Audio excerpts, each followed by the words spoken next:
The year was 2009, in the late summer in Albuquerque, New Mexico. A baby is born and quickly rushed to the ICU. Nurses and doctors are rushing around the unit giving medication and making interventions. The baby is only 28 weeks old, and he's born a whole 3 months prematurely. The child is unlikely to survive, and if he does, he will be severely handicapped. Nurses and doctors are saying that his lungs are not fully developed and that the baby will likely spend his life blind. See, the baby's only 28 weeks into this world, and it's already being labeled stuff like developmentally delayed, partially blind, and unable to play sports or function as a normal kid. The Old Testament tells the story of somebody else that was labeled. He's not a main character, and you rarely hear Sunday school lessons about him. In 2 Samuel chapter 9, we learn about a man named Mephibosheth. At this point in history, David is the new king of the nation of Israel, and Saul has recently died.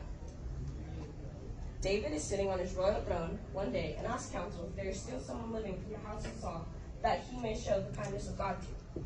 Surprisingly, the council reports that there is still one son alive, but that he was, quote, crippled in his feet. That's it. King David asks who this man was and gets crippled in his feet. No name is given, no reputation, just a label, defined by his struggle, recognized by something that happened to him, described by his condition.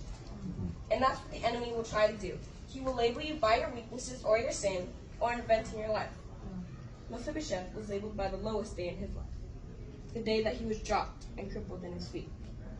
But King David is seemingly unfazed about his labels. In an amazing act of grace and love, the king chooses to summon this man to the palace.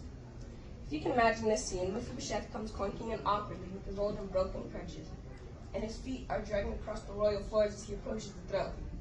Sweat forms on his back as he thinks, well, this is it. I'm going to be put to death. His grandfather was the king's enemy. What else could he be called to the palace for? It says in 2 Samuel chapter 9, verse 6, that Mephibosheth fell on his face before the king and asked, "What is your servant heart that you should show regard for a dead dog as I?" A dead dog?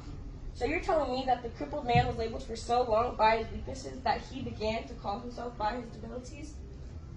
This day, however, would be the day that Mephibosheth would forever lose the label of dead dog or crippled in his feet. Amazingly, King David tells Mephibosheth that he will restore all of his inheritance. The things that this man has considered long lost will now be restored to him. The king will provide servants to help him in farming and to manage his inheritance. King David does not stop here. He tells Mephibosheth that he will forever have a seat at the king's table, and there will always be a plate for him with his name card behind it. The story of Mephibosheth is meaningful because the baby in the ICU was me. I was the baby that was born into a world that had nothing but labels prepared for it. Early on in my life, I was labeled a lot of things. But God has the authority to restore any past situation. I was labeled developmentally delayed. But I have learned that I can do all things through Christ who gives me strength. Yeah. I was labeled blind. But God has the authority to call blind men to see again. I was labeled born prematurely. But God's timing is always perfect. Yep. I look at my story and the story of Mephibosheth and see how God can do the miraculous. So I trust him with my future.